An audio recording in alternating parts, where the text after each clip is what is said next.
All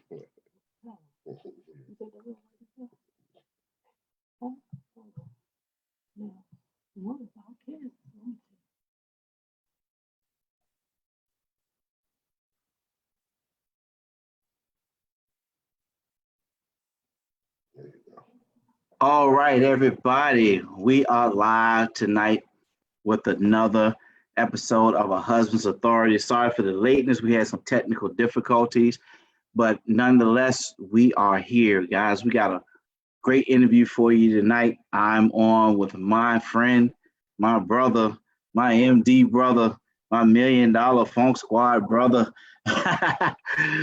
Chaun Ricks, and his wife, Tawana Ricks. Guys, if this is your first time joining in, we ask that you just share this to your page so other people can see it.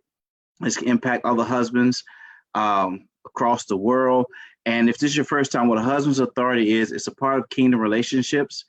And what we do here is we're starting a conversation about being a husband, because what I've learned that a lot of men go into marriages not understanding what it means to be a husband. And I believe, this is my personal belief, is that that's what causes marriages to fail. When we go in there and we don't know what the true meaning of our role, and God holds us as men responsible for the success of our marriage. So what I'm doing is I'm talking to men who are husbands, and I'm having their wives come on who can, because we also want to talk to the wives and get a wife's perspective about what it means to be a husband. So again, as I said before, I got my good friend and his wife, the Ricks, on tonight. They are pastors of Glorious Church, right? Mm-hmm. Yep. In Delaware. And so let's go. So Chaun, how you guys doing tonight? Man, we're still blessed in spite of everything that's going on. We have been speaking that we trust God and that we remain safe. That's our whole mentality right now for us. Same here. Trust God and stay safe. Yes, same here. Got to get my son back in school quick though. yeah. She's a child care administrator, runs 120. Okay. So we know it. He's 4. He's keeping us busy. So tell us a little bit about you, man, about you guys, about your marriage, how long you've been married. I'll start. This August we will be celebrating 24 years of marriage. Wow. We've been together 26 years, our story, truly a story of redemption, a story of God. When I came here to Delaware, and to make a long story. I'm sorry, man. We got some. There we go. Go ahead. I'm sorry. So to try to shorten the story, 94, I went to Texas. My mother, who had lived in Houston for some years, decided that she wanted to come back to the East Coast, which was fine with me because, I had a baby, little girl on the East Coast, and I wanted to be closer. We were in Houston. Moved up into the Philadelphia area, and my mother decided, one winter in Philadelphia was too cold for her. She wanted to go back down south. And by this time I came up here and got established. I said, well, I'm gonna stay up here and try to make it through, as long as I can to see what's going on. I want to go back to Virginia. Wasn't going back to Houston. I was working. I was in that stage around 21, trying to be a man. Okay. And I said, so my mother, while she was here, the great part about her coming back this way, she didn't know it, but she came back here for 2 reasons. One, to rededicate her life back to Christ. And 2, make sure that I was hooked up with. but the way it was done, man, it was truly orchestrated by God. My mother went to this small storefront church, Pentecostal church, and totally fell in love with it.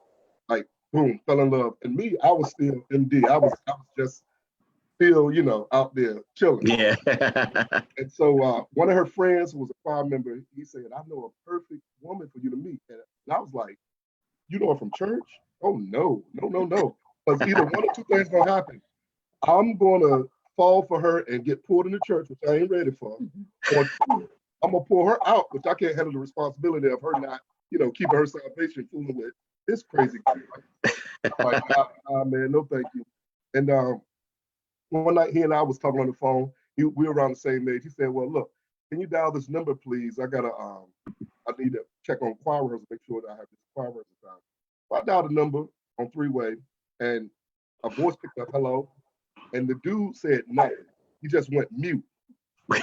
And all of a sudden, I heard this. Who is this playing on my phone? I don't know who this is playing. And she hung up. Wow. So I'm like, well, wait a minute. I said, hold up. Called her back. I said, listen, my name is Chaun Ricks. Maurice told me to call, on the freeway. He wanted to ask something. He didn't say anything. I don't play like that. I apologize. I was very apologetic. Southern gentleman, very apologetic. She said, oh, you Chaun? Oh, he told me about you. I'm not trying to see anybody right now. Giving the whole spiel. But while she was giving the spiel, we ended up talking on the phone for 3 hours that night.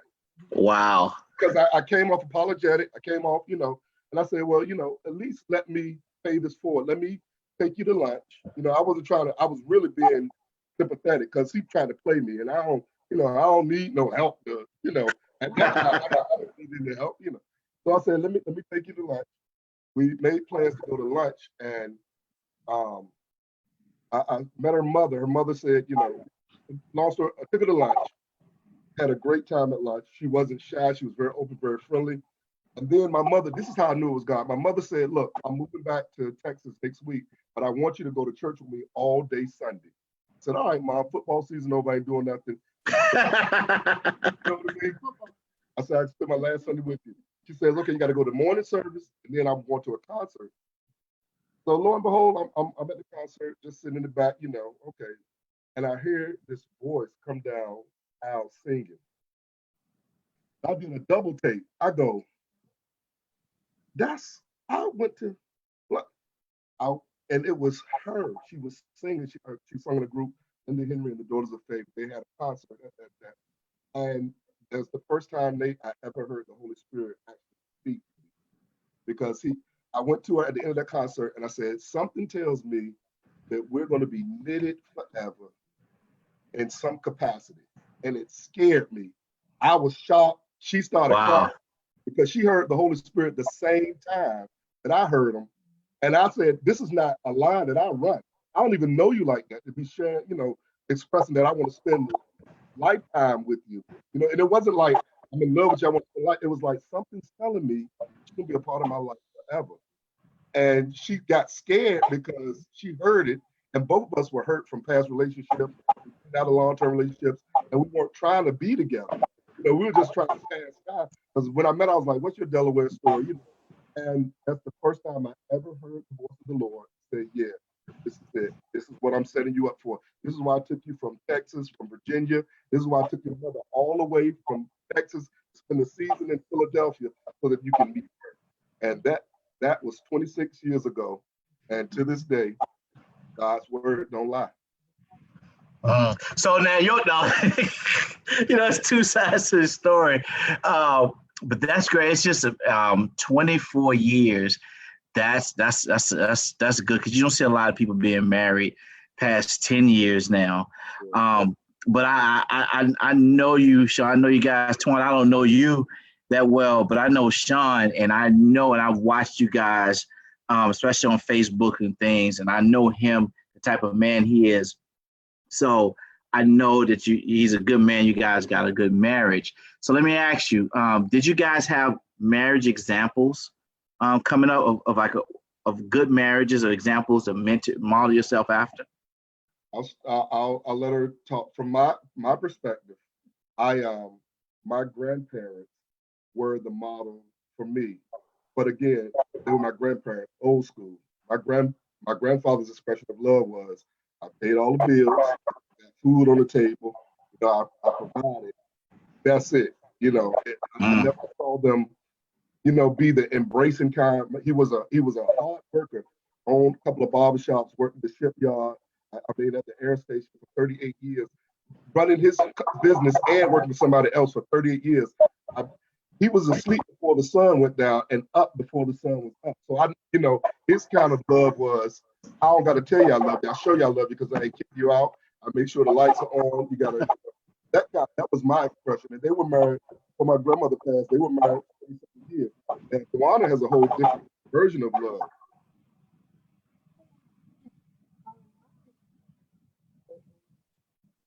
I can't hear her. Okay. So my parents were married for 50 years. It's like your volume. It's like you're really low. Can you turn? Chaun, Talk up like she can. Go ahead.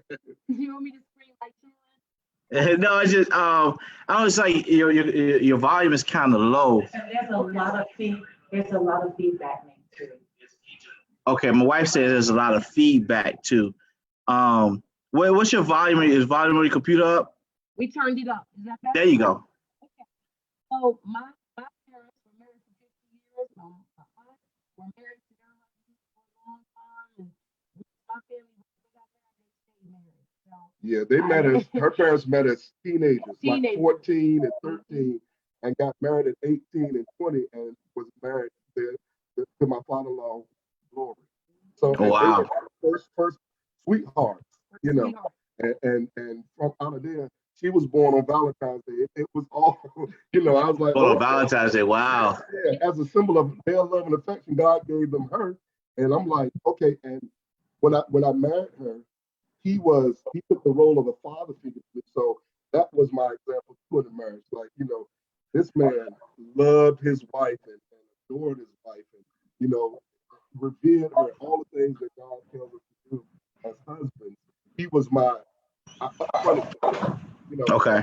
and I had a great relationship with him because I could be her husband, his son-in-law, and a man at the same time with him. I could go and talk to him like a man, and he'd be like, here's the deal.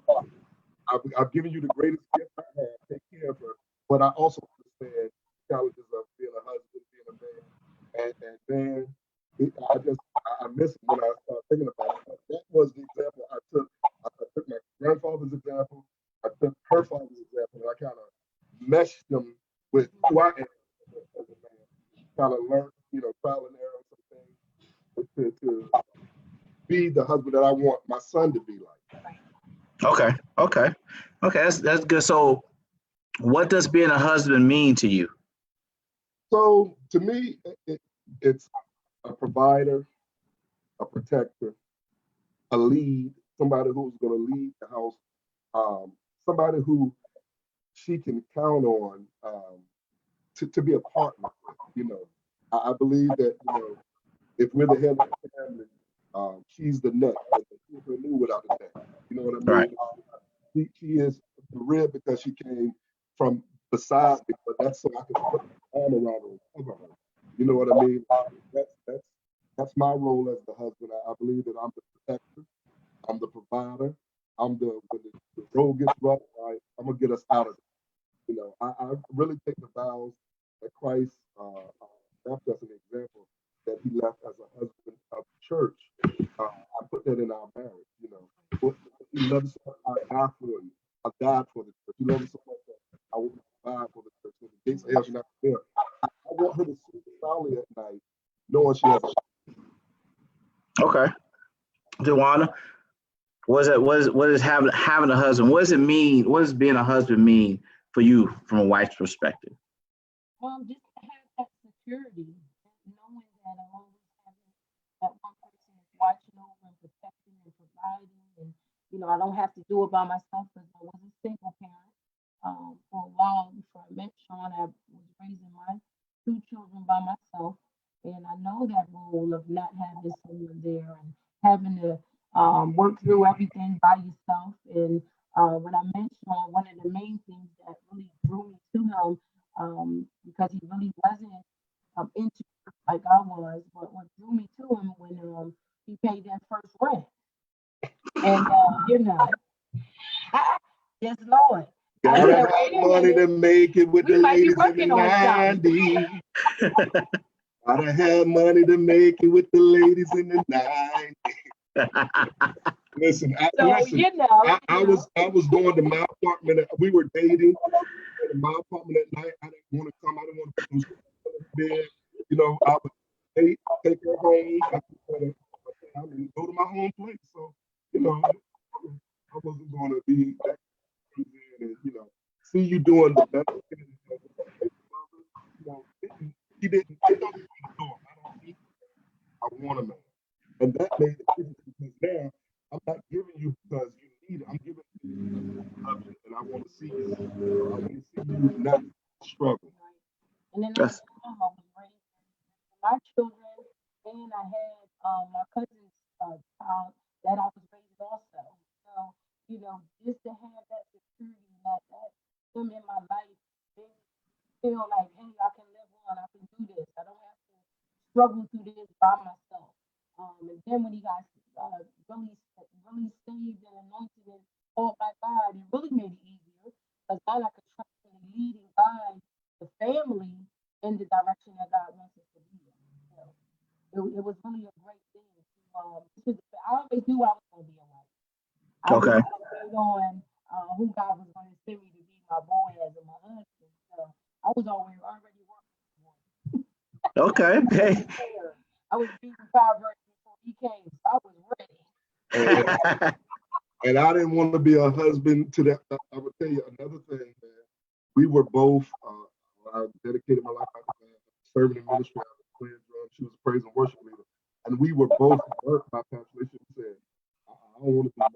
You know, and the Holy Spirit spoke to us in a service, boom, and said, "If you guys don't make this covenant, I'm going to tear it up." I told God was speaking to us. Wow. And that Sunday, we cried out to the Lord. By the next Saturday, Nate, we had an entire wedding, reception, everything. And this is how God is so strategic. My mother hadn't been to Virginia in 3 years. No, 2 years since she left here. The weekend that we got married, my mother had flown into Virginia just for a visit. So I got a chance to drive down there, pick her up, bring her up here to see me marry this woman. God had it laid out in 7 days. We had a reception, we had a chauffeur car. People were pouring, you know, because they saw what God was doing. The church was pouring. And you know, there were some people that stood there doubting. They weren't sure who is this guy from Virginia. We don't know him. She's from Delaware. And 24 years later, they still scratching their head. So they still scratch their head 24 years later. That's good. That's all. 7 days. Y'all had a full wedding plan. That's awesome. That's God because you don't plan a wedding in 7 days. I've never heard of it. No. You doing that? We cut out all the fluff, but it was down to the bare minimum. But it was the people that loved us. It was the preacher that married us, and it was us and our children. You know, and that's who we stood before God and said, you know, we're gonna do this.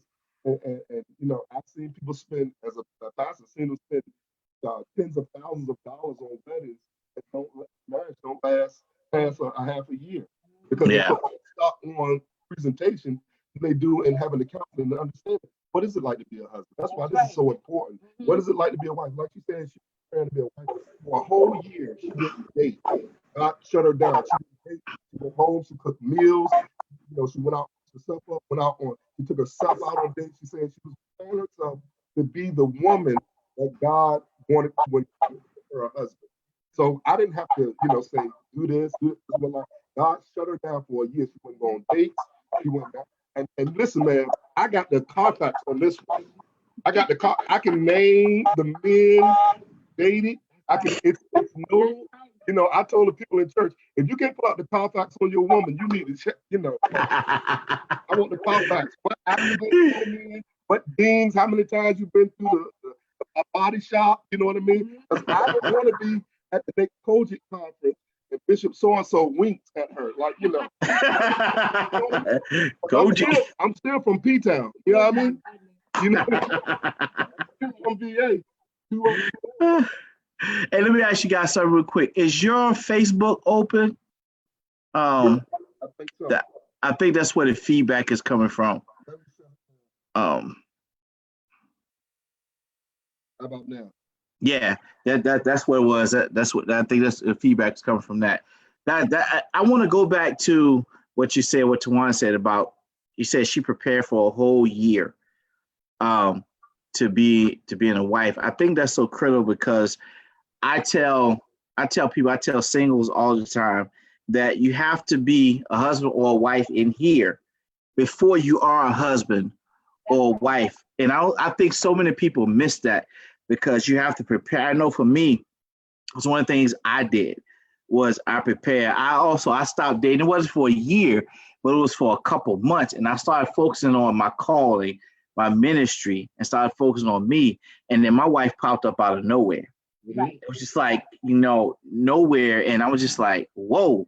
But I think we miss that a lot. And this is and then the single men out there, we miss that a lot because we don't prepare ourselves to become what we're asking God to send us a woman for. See, when God sends us that woman, he's sending her to us for a purpose. Mm-hmm. And I think that's where I know it's what a lot of men are missing because they don't prepare ahead of time. And you can have a good marriage without, if you don't prepare, but you seek God, you can still have a good marriage. But I think a lot of times when you prepare ahead of time to become a husband or a wife, I think that makes it more, I don't want to say enjoyable, but more effective, if I could use that as a word. I think you have to see yourself where you want to be. Like Right. I said, I knew that I had character because I knew I was a provider. The things you asked me about things that I knew I was a provider. I knew I was a protector. I knew I was a caregiver. I knew I could be those things. But I was scorned, so I didn't. I was scorned because I dated was with the wrong, Mhm. So while I'm David on the backside of the mountain, God is preparing her in a whole nother state, a whole nother place, and He has her scorned too. But she's saying instead of being bitter, it's gonna be better. I'm gonna take Right. this out to cultivate. Not saying what did I do wrong in the past, but what is it that's right about me, or what do I need to do to please you? Because if I can be a wife to you, if I can Mhm. please you, then I can be served. I can serve the man of God who will in turn. So I won't let her sit her thunder about the years she prepared, but while you were preparing, I guess how was that?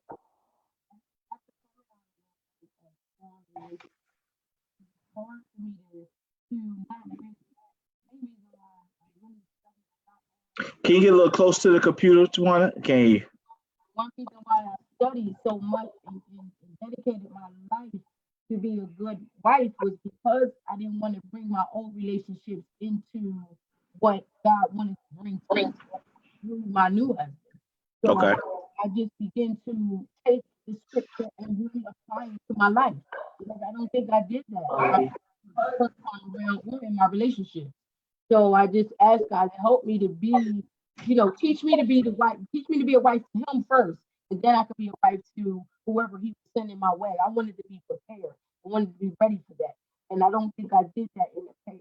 And that's what made the difference. I always, I had good examples, I had good wives as examples, but me walking in it myself, just kind of taking that on, taking that personal side and saying, hey, I don't need, that's why I told him, I don't need a man. I want a man. I want to be married. I want to have a relationship. But I can't bring all the other stuff, all of my bitterness, all my hurt, all my pain was going to be coming out on him if I didn't deliver from that. And the only way I could have did that was through God.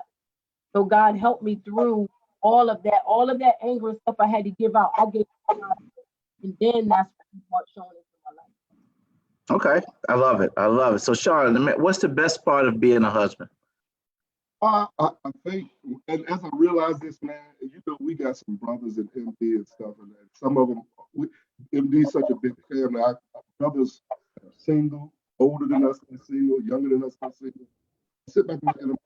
I have somebody as a husband. First of all, I got somebody who, as long as God keep me, I'll grow old with.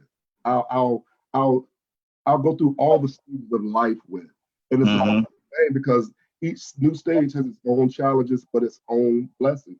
You know, when we first got married, it was that honeymoon phase. We were always, you know, holding hands and running around and, you know, sneaking. You know how you do when you're honeymooners.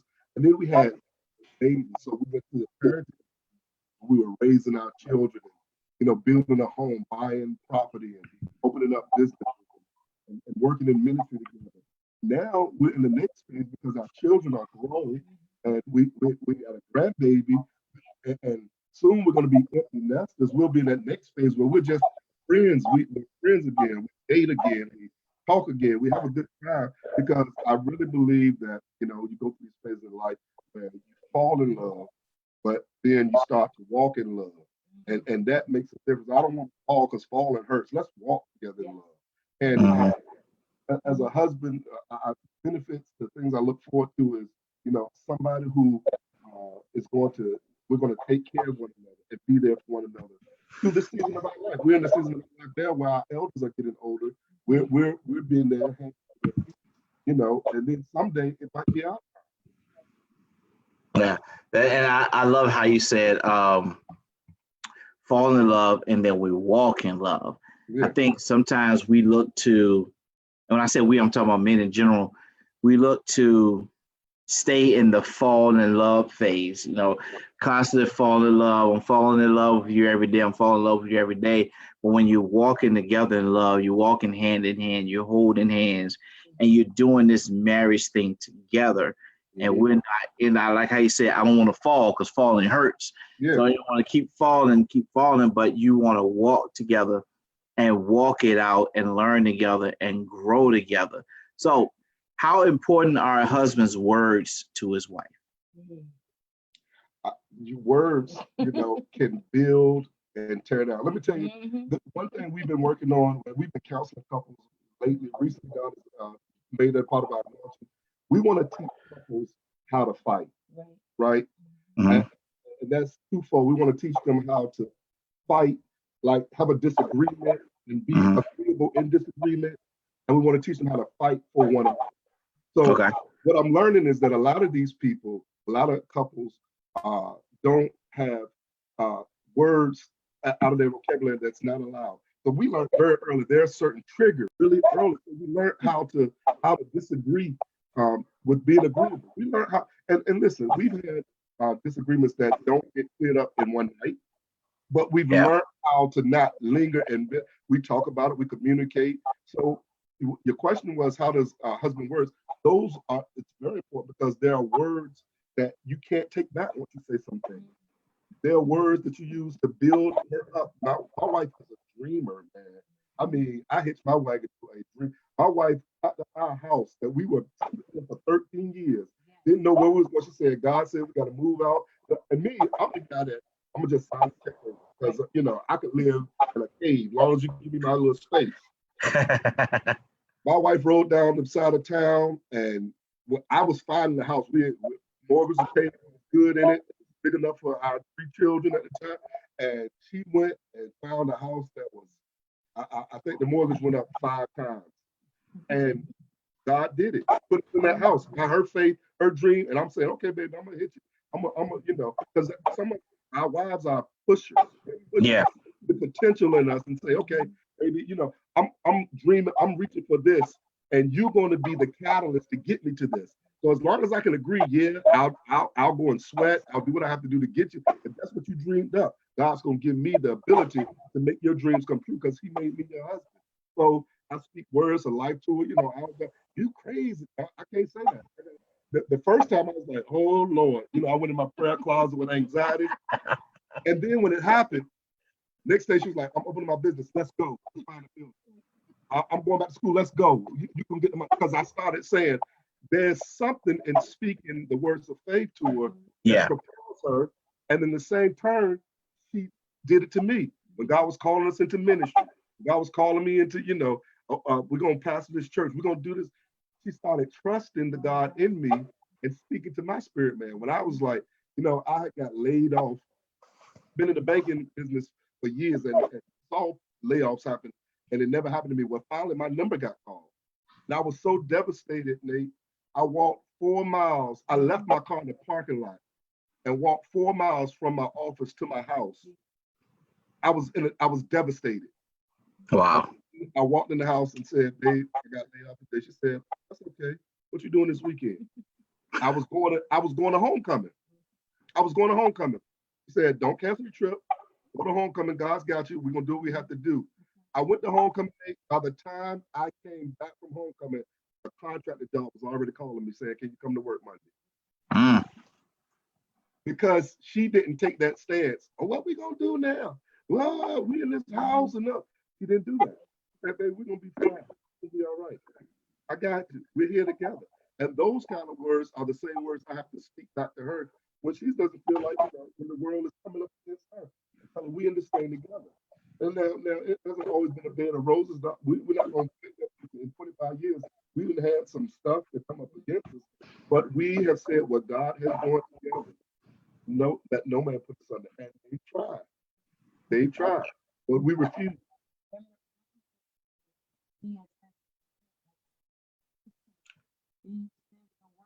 Can't hear you. He had said some words to me, and he came out and he said, when it was coming out, he was trying to put them back, but they had already came out. So when he tried to bring them back, I'd already heard him, and that argument blew up so big. He kept saying to me, "I was trying to take the words back, but they wouldn't stop coming out." Yeah. I said, "Well, you gotta watch what you say. That hurt my feelings." And even with us building that up, when we were going through stuff, if we would say things to each other, we would always remind each other that it's all about timing. It's not always what you say, it's when you say it, how you say it, what you say. Sometimes what you say, it may not be with words, but it can be with action. So Yeah. I always look at him as the authority in the house. So I also, when he was building his faith, because my faith was a little stronger than his at the time. He was building his faith as the husband, and the head of the house. I used to say to myself in my prayer closet, "Lord, do this. You can show him that you are God. Just do it so that even if you don't get the house, just keep walking through it. Let me keep God and God, but you're gonna do it so that his faith can build it." And the more God began to reveal himself in things that God was speaking, the more his faith began to build up. So every single time he would say we was gonna do something, I would look at him like, "Oh, please, Lord, just build up his faith." So I know he's over, please. I would go to the part, "Oh God, please build up his faith, Jesus." And God was just turning around, and now he's the one that's the dreamer. He's we doing this, we doing that. I'm in the background shouting, just wondering if it's even going. I know God's going to do it, but just building up the faith, and that the wife has to be the one that produces and helps him to help the husband when he feels weak. When he's weak, I'm strong. When I'm weak, he's strong. And it's a work that comes back and forth. And our words are so powerful. They can either pull us down or build us up. And we've learned that in ministry. We've learned how to lean on one another's strength in ministry. And our marriage prepared us to work together in ministry. And so it's a thing. Those words are so powerful and build up and tear down, like the scripture says. So we got to be careful as a husband because you are the voice of the authority.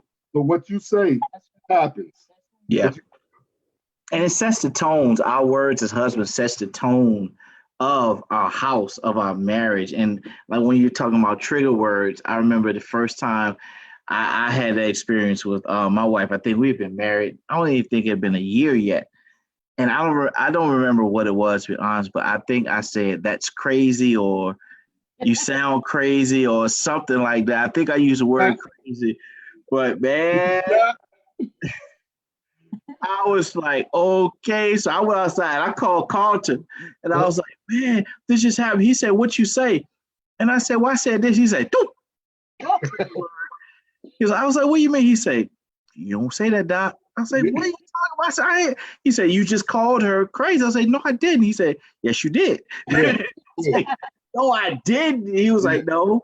He said, "You gotta," and he started talking to me about certain words you use. Yeah. Is almost like you're calling her that word, even though you mean it a Right. different way, but Right. how it's being brought to her and how that seed is being wombed. She's wombing that, and Yeah. so it's just like maybe just like you call it crazy. So I start, okay, let me watch my words. So now what I do is my wife and I are talking, or if we have disagreement, before I say something, I get quiet. Uh-huh. And I'm like, okay, Lord, and I'm actually praying, Lord, I need you to give me the words to say. Show me what to say. It's a quick prayer, Lord. I need to show me what to say. Or something, I'll be like, well, babe. Then I just catch myself. And then I'm like, okay, Sure. I need to know what to say. Then I come back Yep. after I've thought about it and prayed about it and say, babe, let's talk about this. And so it makes it better because it keeps you from having that conversation, that fist pounding conversation. You've learned how to fight. You've learned how to fight. Literally have, and fighting is not always negative. You've learned how to have a dialogue, a challenging dialogue, or an exchange of ideas where you use the proper terminology. I feel your wife. Ignorant was my trigger word. And they would say all the time, oh, that's ignorant. And I was like, ignorant is somebody who chooses not to be learned. And I found my best. I went to Open State University. I'm trying to be learned. Don't call me ignorant. And I mean, I didn't know. I'm like, I got, ignorant. No, ignorant is a person who won't try to apply and learn. And and Right. so those trigger words, we removed that word from our vocabulary. Now, if she's trying to be smart, if she throw that out there, she know that. I know she's playing there. Yeah, though nothing ignorant come out of Norfolk State. Tell you that now. Talk about it. But we learned how to disagree. We learned how to fight for one another. When the challenges of marriage came up, it was so fun. And I tell you how God is strategic in everything. In our relationship, gotta give him glory, because there was one time we were at a pivotal time in our marriage, and my mother had needed to fly to Texas to take care of her for several weeks, and we were out there, and mad. I left mad. She was mad when I left, and we not mad that I had to go, but we were mad at life at the time. And man, I'm sitting there 3 or 4 weeks taking care of my mother, calling, all right, the bill's paid. All right, I'll talk to you later. Like that, right? And that movie, Christmas movie, I Think I Love My Wife, came out. And my mother slept during the daytime as she was approved for surgery. I went to the movies in the middle of the day, saw that movie. And by the time the movie was over, I was calling her crying. You know what? I'll be home this because one statement he said in there, he said, the catalyst of the movie was this sexy young a friend was taking the attention of his wife. And he said, this is fine, but when I'm in the foxhole, my wife is the one that got my back. She's got my 6 in the foxhole. I thought about what we had been through and who I depend on to know everything about me and cover me in prayer and keep me lifted up in spite of my silliness, because she met me when I was 21. You know what I mean? I really believe you're not a man till you're 30. You don't get that focus till you in your 30s. And she's been on the boyhood stage, I'm missing being around my boys stage, that kind of stuff. And man, I jumped on the next stage smoking back, and I've never looked back, man. So that movie. Every time I see it, I go, yeah, I think I love my wife. Yeah, we have to be cognizant of that. I was telling a young single guy one day that I mentor, and I was telling him, I said, you got to prepare for when you get married, because when you get married, the chicks are not gonna stop coming. They're not gonna stop. When you marry, it's worse. Actually, it's gonna get worse. It's a whole different ball game. Then you're a stable guy. You got you got some stability, and that's attractive to women too. Right. And so I'm like, you got to be able to say, I'm not messing up what I have for 15 minutes, if that, of pleasure with somebody that I think the grass might be green, or somebody that look, because there's going to be somebody out there that looks better than the person you're with. There's going to be somebody out there who's going to make you look, you're going to see who Satan's going to send your way.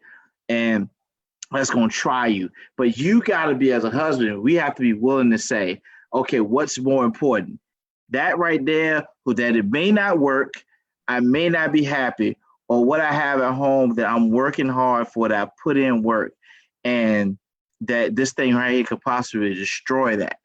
And I'm not, my wife will take my dreams in court. She had the judge to get rid of my dreams, my thoughts, my future, everything. But when I think about that, all jokes aside, is I can't imagine being without her. I can't imagine seeing another man with her. I can't imagine not being with my son and my son having mommy and daddy in the home. So when I think about that, I can say to that person who comes and try to flaunt herself in front of me and flirt with me, I can say, well, I'm married. And I got a trick where I always be like, well, my wife likes it, or I just start playing on my ring. Well, this is what my wife and I put that, as a barrier so I can say, and that's also telling myself, you have a wife, don't even carry this conversation any further with her. And I think that's what men have to understand. And when we're doing it, and it goes into my next question, what does it mean to be faithful? Okay. So let's look at that suffix ful. If you add that to a noun, it turns it to an adjective. But so if you add ful to sorrow, sorrowful, the adjective means full of sorrow, right? Mm-hmm. If you add ful to help, helpful, the adjective is now that you have the capability of helping somebody out with the fullness of it. But if you add ful to faith, it doesn't mean that you're full of faith. The definition of faithful is consistency. It means I'm going home to the same woman, whether I got money in my pocket or whether I hit $1 million, if I have $1 million. I'm going home to the same woman and treating her the same way consistently in the relationship, whether we're having health issues. I'll go back to the vows, better or worse, rich or poor, sickness and in health.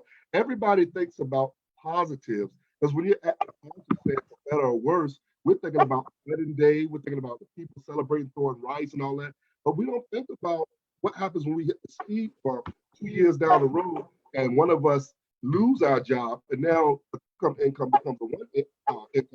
We got the same bills, but not the same money. What about when, like she said, talked about she got a car accident and she couldn't work, or she couldn't, perform her wifely duties because she was in traction. What about that? You don't think about those things when you're saying about. So faithful to me is being consistent. If you're consistent, no matter what you are, I taught my daughters, I said, there are men gonna come to you. You need to judge them based upon what is their character. Because men are gonna make mistakes. You can forgive a mistake, but you cannot overlook bad character. So my daughter just got married last year to a great guy, and I keep telling her when she was dating him, what is his character saying? What is his character saying? That he's going to develop, he's going to have some flaws and stuff, because we all do, and what pleased him at 29 is not going to please him at 39. What pleased him at 39 ain't going to move him at 49. So is his character good? Can you stand up? And I want to go back to one thing you said, and then we can take it from there. You were talking about mentoring a young man. Men and women are wired differently. I believe a preacher told me this. He said, women feel married. You know what I mean? They feel married. They can go to Jamaica and be away from us for a weekend and will still feel that bond that they have with us. Men decide to be married. We make a conscious decision every day, no matter what comes our way. Like you said, I got something better. I got something at home I don't want to destroy, but whatever comes our way, be it drugs, be it addiction, be it whatever, women, be it whatever comes your way that tries to take your focus, you have to make a conscious decision every day. Right. Be consistent. I'm going to be faithful. I'm going home. When the boys call you up, let's go out tonight and let's do it. I'm faithful. I'm going home. Doesn't necessarily mean that you don't see nobody else around. It means I'm consistent. You can trust me. If you mad tonight, guess what? I'm gonna be in the same house with you mad at me. Faithful. Right. Faithful. And get my plate. I want my food. Feed me. Be faithful to your duties. Mad and all. But that's what faithful is consistency, man. It means that you can depend on me to be where I'm supposed to be, to do what I'm supposed to do, at all times. That's good. I love it. And I love how you say that it's consistency, and because we're on the same path, we're doing the same thing, how we decide every day to be a husband, to be married, because we can go out there, because men are parents driven. So we can go out there, and if we're not faithful, if we're not consistent, we could get off track and get drawn to what we see. Yep. And get off focus on what we have at home. And if we get drawn, every time you get drawn to what you see, then that's trouble. Yep. When your eyes start and you're drawn to it, that's trouble. That's when you get in trouble. When you constantly decide, okay, I see it, but let me look back. Let me come back. Let me do the drawing. Let me come back. And then the wisdom of experience tells you, I'm a chess player now. I already know 2 steps ahead. I know what it's going to end up. So that don't even attract me anymore, because I've already played the game out. Checkmate. I've already played it out. So let me go on my faithful tail back on around here, where I know where my saved friends at, where my anointed friends at, where my married friends at. Let me go on back here and be where I'm supposed to be, because I want to be faithful. Yeah, and then you gotta have some accountability. You gotta have somebody that you can call and be like, I should really call you. I know I can call you like, Chaun, man. Hey, I'm having some issues. Talk me off the ledge, bro. Yep. Talk me off the ledge, and I know you'll be there. Man, get a step back. That's what you do, and we as men need that. Sometimes we think we don't, and I know this is not. I'm going on a different way here, but something I just feel this way. We need to talk about this. Some men, we have to have accountability. We have to have someone another man that we can talk to that's successful in marriage, that's successful in manhood, somebody as successful as a father, that we could call and say, this is what's going on. I need help, because if I don't, especially when you're on that verge, if I don't get help, I'm gonna fall off track. And we have to be able to have somebody can say, look, and they gotta be able to be real with us. Yo, man, you are that's stupid what you're about to do. My son, if he says a potty word, but hey man, that's stupid. That's a dumb move. Get your butt home. Take your butt home to your wife, and we got to be able to accept that. But a lot of men don't want to do it, because sometimes they feel like they know it all. That's why and the ones that will tell you are your true friends. Those are the ones that say, man, what's wrong? You didn't bump your head. You know what I mean? As I have the spectrum, like I said, I got single guys and I have married guys who I've grown up with, and I know who to call for what response I need. You know what I mean? Yep. When I'm tripping, I'm gonna call somebody that's gonna call my butt to the curb. I'm at the age that I don't need my ego stroke. I need somebody who has been successful and like you said, be transparent. I'm successful because I failed before. I'm successful because I know what not to do. So the funny part is, the same guy that I was successful with, that taught me into being better and doing better, that thing had to reverberate right back to him when he was on the verge. I had to go back and say, now remember, your word saved me. So let me pull a lifeline out for you. Get your butt back home. Get your mind back right. You know what the best thing is for you right there. And we need that accountability, man, because that's what builds us up as husbands. I have single friends, but the majority, I speak to them from a married man's perspective. So I'll be like, now I find myself, I'm like, ooh, what you gonna do when you 60, man? Because they different shape at 60. You're gonna either be broke, or you're gonna be taking pills, or you're gonna, but at the end of the day, what's your legacy? What is your heritage in the earth? You know what I mean? What is the leave and cleave and make your own thing here? This is the beauty of it. You got to, what are the benefits of being a husband? We've made our family. Took some from hers, took some from mine. We ate the meat, threw out the bones that didn't apply to us, and we made our family. And then we're able to tell our daughter and son-in-law who's expecting, you're gonna do the same thing. You take some of your background, his background, and you build a heritage for your family. And we wouldn't have known that unless we were husband and wife. Yes. Tawana, can you get close to the computer? When we first had Virginia, that he always said that, had that that he thought was awesome. And I always used to tell him, now that you're married, you gotta get some always talking to your school friends, so they not gonna have so much to tell you. They not dating anybody. They always hanging out with a bunch of women. They out drinking. They out partying. They don't have nobody to go home to. So now you gotta start kind of getting yourself involved with some people that where you want to be. If you want this marriage to work, you have to talk to people that are married to marriages and successful with working and successful in paying their bills and being faithful and all of those things. So at first he didn't have those people in his circle. But then as we went on with our marriage, I stuck in there and hung on there with it, running back and forth to Virginia, and Can I put a plug in there? I was 21. But that's one of the things that I love about her too, because she allowed me to grow up. She was faithful and waited. It's like, okay, this is a friend. Again, he has good character. He just makes mistakes. And if I get past mistakes and forgive him, I'll end up with the character, the husband that I know that. And that's why, I know that I give her all the accolades, I give her all the blessings. I kind of, beat my chest because she waited for me, even in marriage. She still waited for me. I'm gonna wait till you grow up. I'm gonna wait till you get some wisdom, because you don't get wisdom without experience. I'm gonna let you have some pain for a little bit. I'm gonna let you feel the error of your ways. You come to, and that was with everything, with fatherhood, with being a husband, with being a provider. I didn't come out as gold. I was tried through the fire.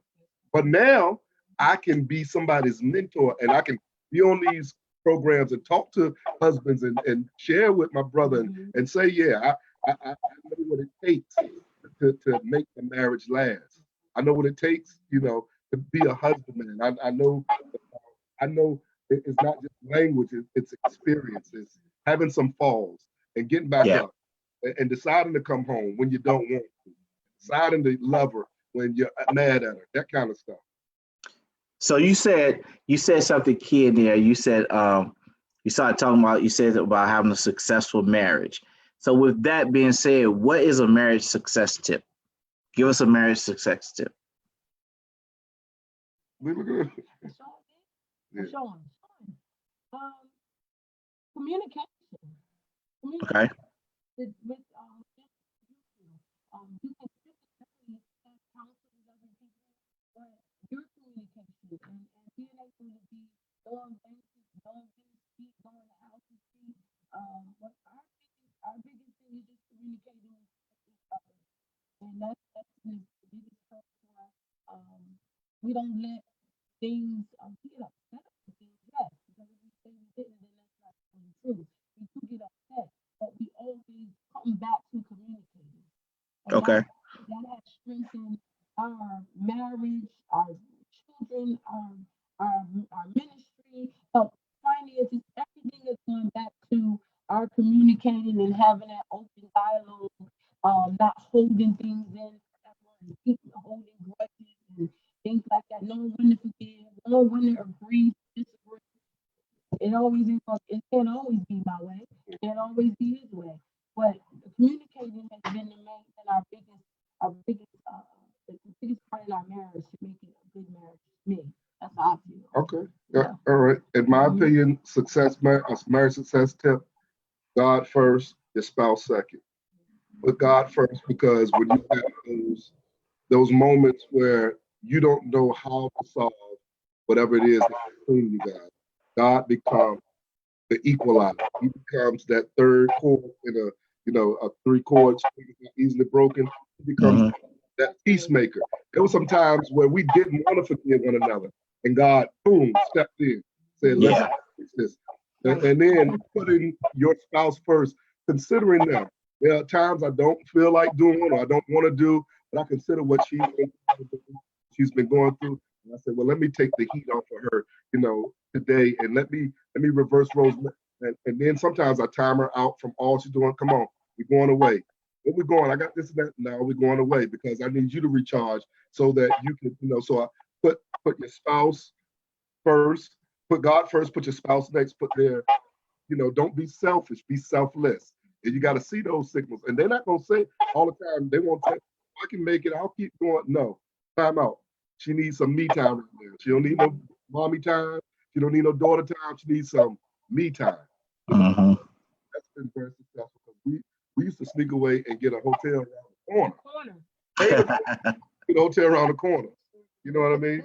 And that's good because that gives you a different atmosphere, a different vibe. Sure. Even if, like say, if it's just you just go around and get a hotel room around the corner, it gets you away. It gives you something different to do. I know we all can't do that now with this coronavirus and everything going on, but trust me, I already told my wife when all this is over, Out of here. we going away. We're gonna drop Caleb off with the grandparents, and we are out. Do that, Right. man. You know, Do that.